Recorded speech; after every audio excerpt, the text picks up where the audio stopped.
Welcome to the Segmented Podcast, the show where we bring you 3 segments each episode, ranging from discussion to improv. How you doing, Noah? Very good question. I ask myself that every day. I'm like, Noah, how are you doing?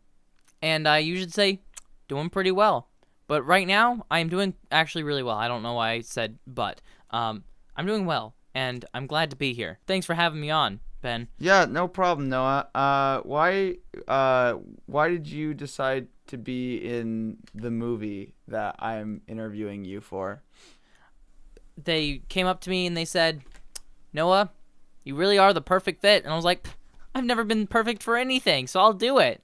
And then they were just really great and complimented me a lot. So I was like, if these people are so nice to me, they can't be bad. And then they stole all my money. So, wow, I was about to say you must have made a lot of money, but now I can't say that. Well, I did make money, and then they stole it. So they stole the money? I mean, they stole, yeah. Oh, gosh, I don't know if I want to have you on my show anymore if you don't have a lot of money.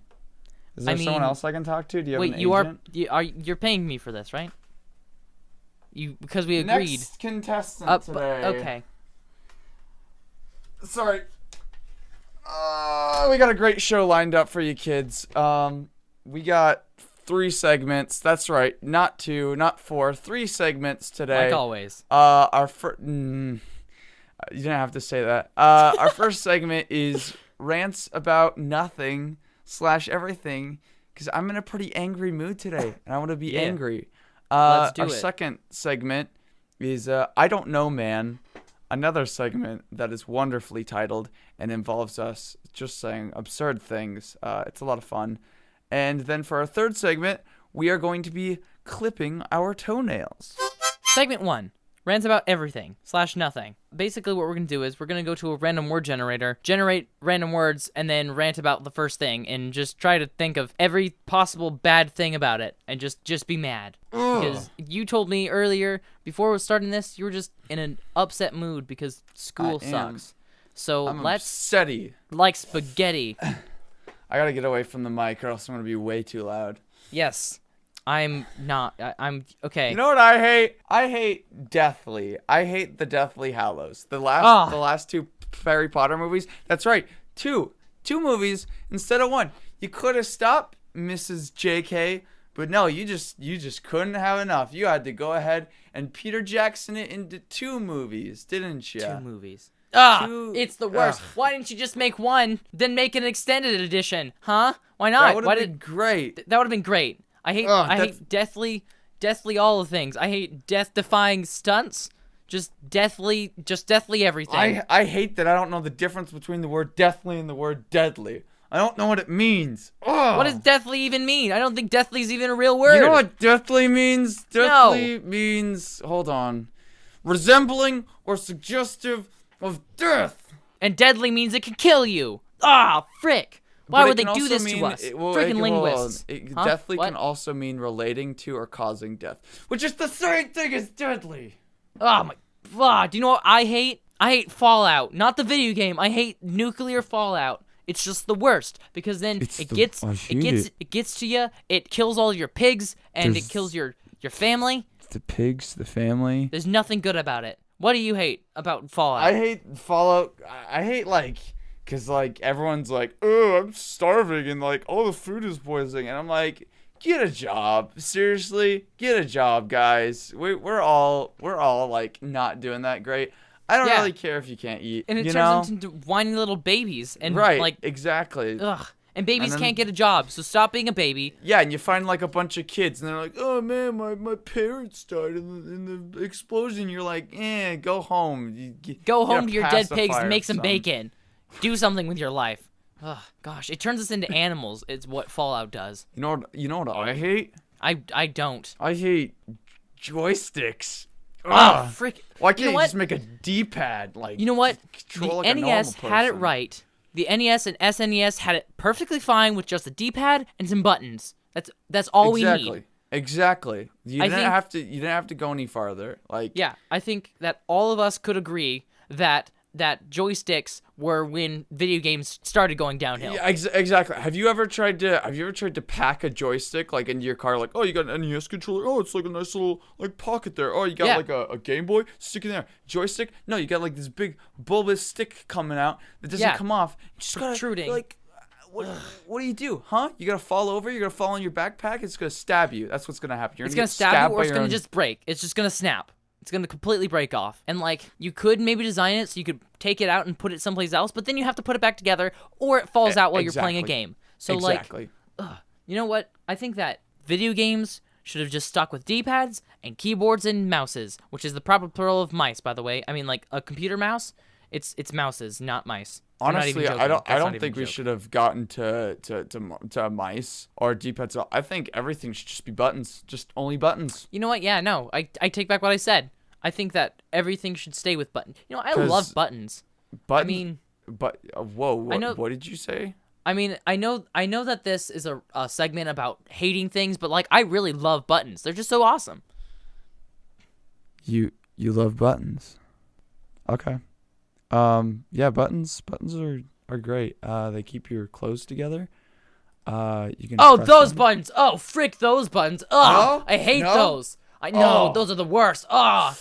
God, I can't believe you even made me think of that. My mind was in a happy place thinking about buttons? Normal buttons like on your keyboard and buttons on that. I love those. But you made me, you turn it sour, Ben, and now that's a step too far. They got holes in them. Like, when they break, you gotta, like, be like, Mom, I never learned basic sewing. Sew it on for me, because I'm a giant man-child. Freaking hate it. You know what I also hate?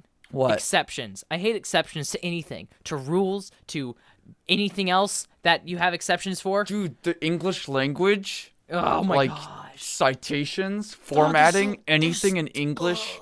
There's so many exceptions. They're like, man, here's all these rules. And then you're like, now there's an exception too. And you're like, why? Why did I learn all these things if there's going to be an exception? Yeah, like, actually, what's the point of having a language if you have an exception why do you for have every language? word? Get rid of your language. Check yourself before you talk yourself. Okay, kids? Yeah.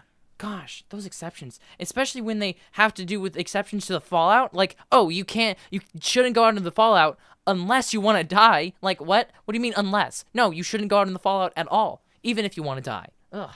And like the pigs and the deathly Fallout. I'm sorry, I'm getting way too fired up. What else do you hate, Ben? I just like ranting about things. Okay, honestly, I've been trying to hold this back, but I really hate clairvoyance.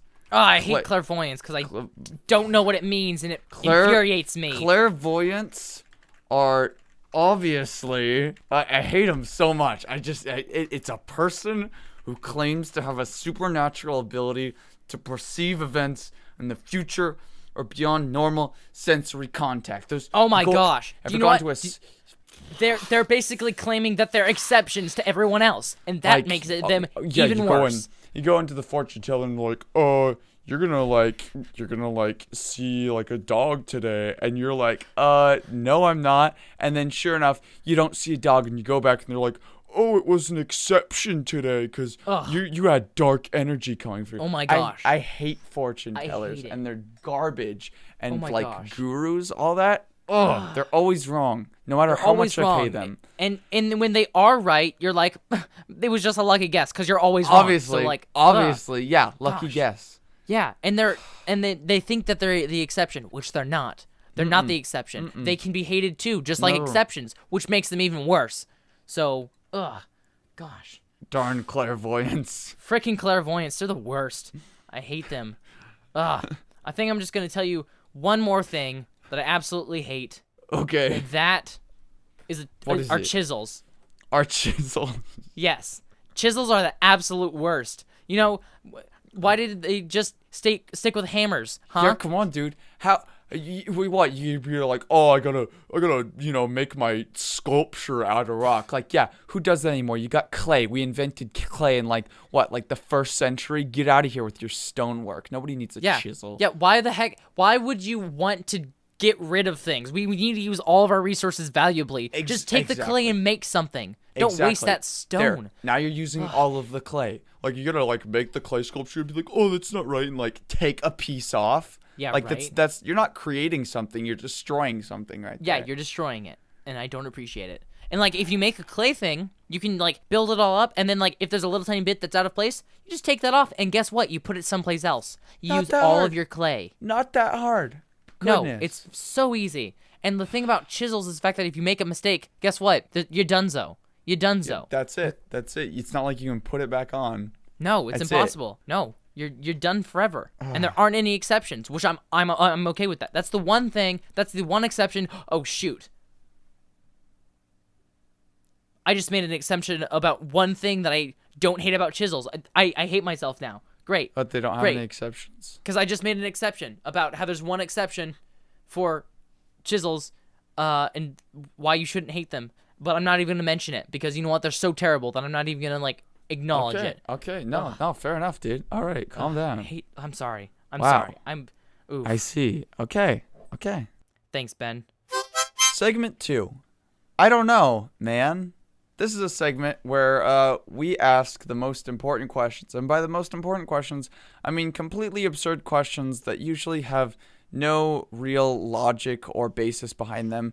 But the other person has to attempt to answer it using some form of reasoning or logic that would make sense, I guess. Yeah. So there's not really any good way to explain it except to just demonstrate. Just demonstrate it. With that, Ben. Yes. What is the real reason robots don't have free will? The real reasons they don't have free will? The real reason, yes. Because they're made out of metal. It's a common attribute of metal to not be able to have like free will. So, have you ever seen a wooden robot before? No, I haven't. Okay, well there you go. So we don't make robots out of wood. You'd be like, oh, it's because they're like not sturdy enough. No, it's because if they were wooden robots, then they would be able to have free will. It's not necessarily the wordplay. It's just like kind of like the timber. It's like it has like life. So like only if it was living before, it becomes like, you know, it has free will or whatever. Sentient? Yeah, but well, not sentience necessarily, but like a programmer just they can't program free will into metal. It's just impossible. You know, actually, except if you use nickel. The problem with nickel is it has an extremely low melting temperature. So whenever they try to make like super robots that can like basically be humans, they like walk into the kitchen and somebody's got like cookies going on and the scientist is like, Grandma, why are you making cookies? And then the robot like melts because they're made out of nickel and they're like, oh, I would have chosen to help her with the cookies. And yeah, it's a bad deal. But you know, it's kind of an upside. And I think we've actually designed robots on purpose to use most metals so that they don't have free will. So yeah, that makes total sense. I never thought about it that way, but thank you for enlightening me. Noah, why did Health Weekly recommend using flower beds as actual beds to sleep in? Who is that again? Sorry. Sorry, Health Weekly, the world-renowned health magazine. Yes, of course. As most people in the health world knows, flowers are a great source of nutrients and vitamins and all the things that you need. And so the reason that people are so drawn to the smells of roses and stuff like that is because they actually help you feel better. And so it releases like not a toxin, but kind of chemicals and pheromones that will allow you to just your whole body to function better and your brain to open up and be able to, just experience the world in a more colorful, vibrant way. Which is also the reason why flowers are so colorful, is because a long time ago, people needed to be drawn toward things that were attractive, and that's why flowers are so important to us, which is why most people who have never seen a flower are colorblind. So, okay. Yeah. So like the flowers are, it's because they're colorful. Like they're colorful because like humans are supposed to like go towards them because they're good for you. Exactly. Okay. And Got it. so the reason that Health Weekly suggested that we sleep on flower beds is because that way in our slumber, whenever we take a breath, it will actually inhale the smells and the different chemicals and stuff that can go into our system, and then so we don't have to consciously and actively seek out flowers to sniff. That's really enlightening. I might do that now. Thank you for your scientific insight. You're so very welcome. Now I'm in a bit of a pickle, and you have had a lot of experience with this, so this is just some advice that I need. Okay. How should I go about getting off of the Emperor's hit list? Okay, so first of all, I would normally ask why you were on the Emperor's hit list, but it's quite obvious with the current Emperor. They basically only put people on their hit list if they swim in the sacred pool. So I assume you swam in the sacred pool, and whether you have or not, you're on the hit list for that. So we might as well assume that you have, because there's no way to convince them otherwise, because the sacred pool, whatever, like doesn't lie, and like it like holds like your soul inside of it, or something like that. I don't know. So basically what you need to do is you need to commit an act of terrorism. Now, I don't mean you need to go against the Emperor, but what I'm suggesting you do is you construct a space laser in order to not to absorb the power of the sun like you normally would with a space laser, but you're going to actually shoot energy into the sun to make it hot enough so it can evaporate the sacred pool. And once that's happened, the Emperor's memory of anyone ever swimming in it will be completely erased, and you'll essentially be off the hook. He won't be able to read your name on the hit list. He'll be like, Noah last name, don't know that guy. So pretty simple, as long as you have the resources to build a giant sun powering space laser. Yeah, okay. That's super helpful. Yeah, and I can get a bunch of... Okay, I'm not going to say that I did jump into the sacred pool, because, like, that would be quite incriminating. Right. But me and a few other people jumped into the sacred pool, and so basically I can get them together and they'd be totally all for this, because the thing is, once the sacred pool is gone, everyone's off the hook. So yeah, right. I mean, everybody wins. I mean, I'm not saying I did do that, but like now you gave me the idea to just be a service to everyone else who had. So yeah, I'll definitely do that. Thank you so much. Awesome. Now, Noah, I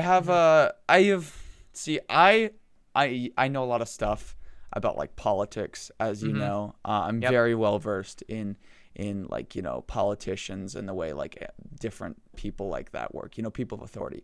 But I don't know a lot about pop culture. So I had to ask you, when I heard all the buzz about it, why is DreamWorks' spin-off of Pixar's movie Coco named the same thing, like, you know, Coco, except with an A? Why is that spin-off, Coco with an A, superior to Pixar's Coco without an A movie? Because everyone's talking about it. So, first off, I'd like to note that I have not seen the Pixar movie Coco, but I do kind of know what it's about. And I was also reading a lot of reviews, and it seems as though the biggest complaint from anyone, even if they loved the movie, they said there was one intrinsic issue that they could not get past, and that was the fact that there was not enough chocolate. And so I understand that with it being called Coco, that you would expect chocolate to be there, but there really wasn't. Right. And fans were really upset by that. So DreamWorks decided to take in this opportunity and capitalize on this opportunity to make a better Coco that is basically just Coco, but with chocolate and cocoa. So, and based off the first teaser trailer of just a mug with a steaming cup of cocoa with a few marshmallows, which is such a good teaser trailer. I just want to take a note to applaud DreamWorks for going simple and beautiful. So based on the first teaser trailer, it seems as though there definitely will be more Coco, and I think that fans are really ecstatic. I'm gonna pull up the trailer real quick here, actually. Okay.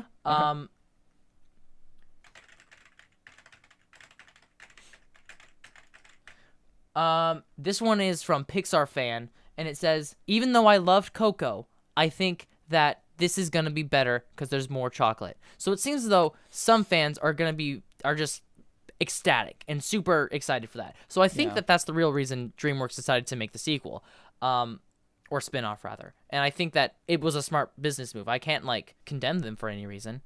No, yeah, it was just a smart thing to do. Yeah. Mm-hmm. I get it. Very true. Thank you. You're welcome. Any time.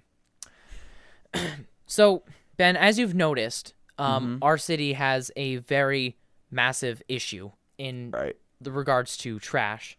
So, based on your background in city cleanup and such, what would be the best way to dispose of all of the hypnotic garbage that keeps controlling the minds of the people who are trying to get rid of it? So you're talking not about the regular garbage, but the hypnotic garbage that are trying to convince the people to not get rid of them, right? Yeah. Okay. The ones with the big like beady purple eyes, like spinning stuff. Exactly. Yeah. Okay. So here's the root of the issue. So everyone's like, well, you just throw it away, right? Well, no. Here's the problem. Anytime you walk up to get rid of the garbage convinces you otherwise. And it's not even just like hey, like I'm hypnotizing you and you're under like a spell where you're totally irrational. No, like you walk up to them, they don't say anything. They just basically reach out their little like garbage purple hands, and what they have is they have a 16-page thesis essay on why you shouldn't throw them away. And then you grab it, and then you go home and you read it, and you're like, dang, these are some nice facts. And then you go back to compliment them, and they're gone. And that's it. Like, what do you do? And then sure enough, the city comes, and they're like, we got to get rid of this garbage. You know, they're totally brainwashing everyone and, like, overthrowing the government. But, like, I got to hand it to them, whether it's hypnosis or not. They write some pretty nasty research papers. How do we get rid of them though? Yeah. So here's the thing. So we can't see them. We can't interact with them, right? So my best solution, honestly, is we just flood the town. Just flood it. So like the entire city of Seattle? Yeah. So like the massive dam that we like have on the ocean, because Seattle is like 200 feet below sea level, we just break it. We just flood the city. Like, because honestly, at this point, we as the people can't get rid of them. We have to use some sort of natural elements in order to get rid of them. And since there's no volcanoes in the area, the cleanest and best way I see us getting rid of it is just by drowning them, essentially. Okay. Fair enough. So. But all the water, would it make them drown, or would it just take them elsewhere? Well, either way, it's not our problem anymore. That is a very good point. So, yeah, touche. Yeah. I've been wondering this question for most of my adult life, actually. And you've my been long an adult for life. 2 months so far. No. A month and a bit. I've been wondering if yes is to bird, no is to what?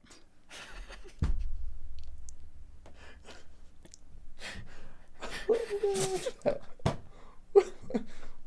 does that mean?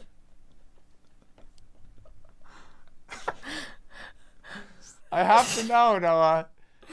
Okay. If yes is to bird, no is to what? Okay, so your question is, why is this such a common saying? No, or sure. Okay, and you're trying to understand. I'm trying to get to the what bottom it means of the analogy. Yeah. Right? So you always need to consider it in context. And so usually when someone does something a little stupid or a little nutty, people just says, well, yes is to bird, no is to what? And so, that's kind of the metaphor that people are going with. And what they're going for with that is it's actually a reference to an old parable that is found in one of the books of the Bible that is actually a DLC and not actually canon. Right. But, one of the DLC Bible chapters. Basically, it talks about the birds and how they're gracious and graceful and flying out. And when people in prison would be tried, what they would do is they would put a bird inside of a box and keep it in there for a week. And once the week is over, they would gather all the accused, and the people who are guilty. In order to determine if they were guilty or not, they would open up the box, and if the bird flies out, it would be a yes. They're they're guilty. Mm-hmm. And if it doesn't, it means it's dead, and people are just like, what? And so that is where that saying originates. It's a little weird in the roots, but I think it works to today's application of it, of doing something like not great or a little stupid or a little nutty. I think so too. Yeah. Yeah. So that's where that comes from. I'm not gonna be able to get DLC Bible parable out of my head now.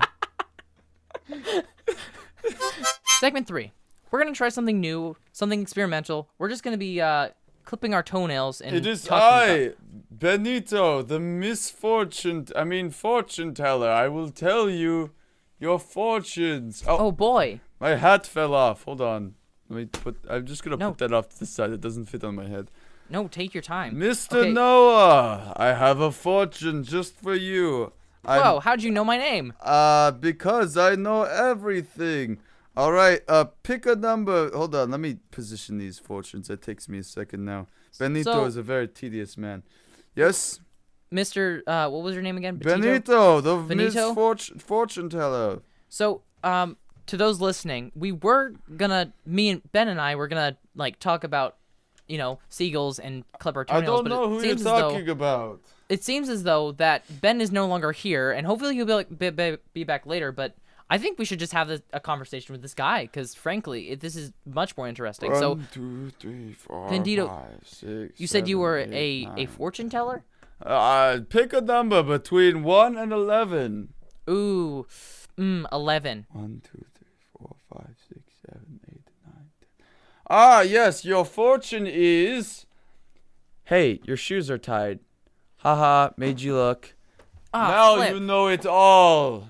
I know, it is mysterious how I am so well knowing. There are now 10 fortunes on the table. You must pick what number. Well, the thing is, I'm not even wearing shoes, so I think they might have slipped off when they were untied. You mean when they were tied? Hold on, let me read that again. Yes, it definitely said when they were untied. They fell off. Wow. I can't believe you predicted that. Isn't it? I know. I'm a magical man. I'm going to try putting my hat on again. Hold on. Okay, let's go with 7, because that's a great number. 7. Oh, 1, 2, 3, 4, 5, 6. All right. You are about to meet the love of your life. Or, like, eventually. Soonish, probably, though. That is your second fortune. Wait, when is that gonna happen? It may not seem like it could have direct effects, but it probably will eventually. I'm pretty sure, like 48%. You round up to 100. All right. Your next fortune is number 9. I know you were thinking that number. I know all of it. I can't believe. I don't even know why. Mr. I don't even know why Noah, I'm still telling you the numbers. If you were a vegetable, what fruit would anger you most? I have to say, the banana. Why? Too phallic. Next question. The meaning of life starts with the letter H, I think. Harambe. You're right. It is true. Hold on. That was not a good one. How about this one? Nope, that's the same one. How about this one? Nope, that's the wrong one. Here we go. Every time a butterfly gets its wings, somebody uses the wrong its, and the its on gets its wings is spelled with an apostrophe. It's not. It uses an apostrophe, right? Ugh. Right. Oh gosh. I know. Very common. It's as what so they sorry. call the butterfly effect, where I come from. I know. Very strange phenomenon. I'll explain it to you when you're older and more smarter. All Exactly, right. Sorry. Of course. What is your next fortune number? 1 through 4. You have 4 fortunes. You know what? 3. 3. 3 is a 1, good number. 2, 3. All right. You ever think that of all office supplies, erasers wouldn't be that hard to eat? It's one of That's my very favorites, true. actually. Like honestly, like if you like, I can't eat a stapler. I can't eat a pencil. Actually, you could probably eat a pencil. You could probably eat a notebook. It'd just take a long time. But eraser, Eraser doesn't sound that hard. You could just chop it up in little pieces. You call it tofu, put it in your soup. It's a smart idea. I have some vegan friends. I think I'll try that next time. Because tofu is expensive. It is. It also tastes like dirt. And it's also called plant lard, where I come from. 3 fortunes are left. Choose 4. I choose number 4. I said 3. There's 3 fortunes. There's 3 of them. Number 4 is not one of them. I thought I had 1, 2, 3, and 4 left, and I chose 3. So I'm gonna choose 3 again. No, okay. Yes, that's how it works. You get it now, you stupid idiot. All right. Sorry, dude, I was homeschooled. Dude, one time I was like on this roller coaster, and it was like insane. That was a pretty fun time. I remember that. Have you ever been on a roller coaster before? Yes. Are you trying to tell me that I'm gonna have a good time and life is a roller coaster and that I'm gonna have a lot of ups and downs, but most of it is gonna be positive? No, I'm just telling you I went on a roller coaster. I thought you would care about my Well, I do. I care about... I'm sorry. Okay, I'm sorry. Fine. I'm sorry. Fortune number 2 then, because... I'll take... Yeah, no, that's exactly what I was gonna say, but you do that. Whoa, look, there's a brick over there. I totally predicted that would be over there. It's kind of a lame one. Ah, yes! Noah. Okay, wait. How many are there left? There's 1, probably. Okay, I'm gonna let you choose this time, because I feel like I'm having too much power. I mean, I don't normally do this. Like, it's kind of against my fortune-telling code. But, like, if you really want me to, I can. Hold on, let me just make sure. Let me recount. I don't want to pick any that are, like, not right. Not right, okay? All right. Here we go. Fortune number 1. I picked number 1 for you out of 1 of them. Okay, that's actually what I was gonna choose. So. Right. Okay, well then, great. You are now conscious of the hair on the back of your head. You will never forget about this. Oh gosh. I know. It's a great fortune. I would dare even say a haunting fortune. Oof, man. Now the hair on the back of my neck is all up because now I'm just so tense. Oh, also, here's a little fortune that didn't make the cut. They told me I couldn't use this one. It says, you will soon be visited by a tall mustached man. It's me. I'm coming to your house. To my house? I don't know why they did not let me use this one, but I thought that it was pretty funny, honestly. Like, can you imagine, like, me, the tall mustached Benito, coming to your house, telling you fortunes personally? Honestly, who wouldn't want that? Sorry, I get kind of heated in the anger of my passion. I totally understand.